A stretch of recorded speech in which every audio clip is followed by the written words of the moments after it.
Hello, St. Columbus. Among the many things that has been so hard about this pandemic has been the inability to plan at all beyond just a couple of days. It's like we've been in a fog for a year. I'm still in the same lockdown I've been in the last 12 months.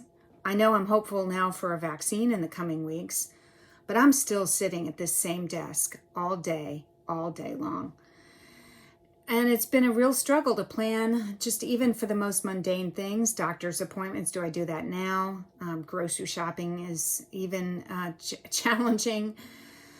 And then the really big important things like graduation. Will it happen? Won't it happen? Should I get my hopes up? Most importantly, do we make plans to go to a graduation that may not happen? And at work, gosh, the decisions that we have to keep revisiting over and over again. Do we return to the building? Who does, who doesn't? Will members and customers return? When will we be able to plan programs, gather our community, travel again, see each other? And it's not just about planning. It's about wanting to have some measure of control. That's sure gone. But even as we start to emerge and feel hopeful, I have to admit that I've got some fear working here too. The idea of gathering with more than just a few people is kind of nerve-wracking for me. I know I'll get there, but it's a strange feeling to be worried about such commonplace activities. And in talking with a friend recently about how hard everything feels right now still, and struggling to be effective at work and not feeling very creative, and actually that's shaking my confidence a bit, she suggested that I think differently about planning and trying to see clearly more in the moment. And she shared this with me, which I want to share with you, by Margaret Wheatley, Clear Seeing. To want to see clearly is a true act of fearlessness, to open our heart and mind, to be open to what life is offering us in the moment requires tremendous courage and steadfastness.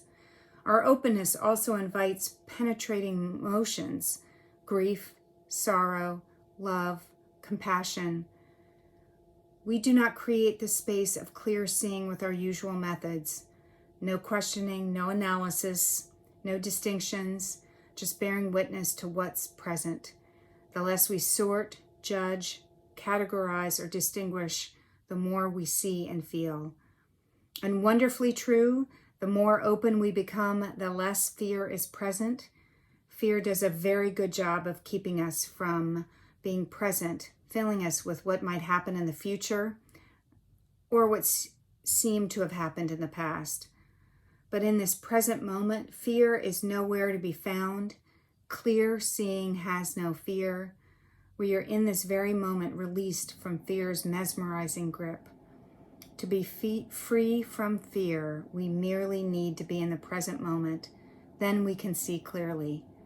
And I am working to see more clearly, particularly in this upcoming season of Easter, that through the resurrection, we will celebrate that there is so much more to life than we usually see.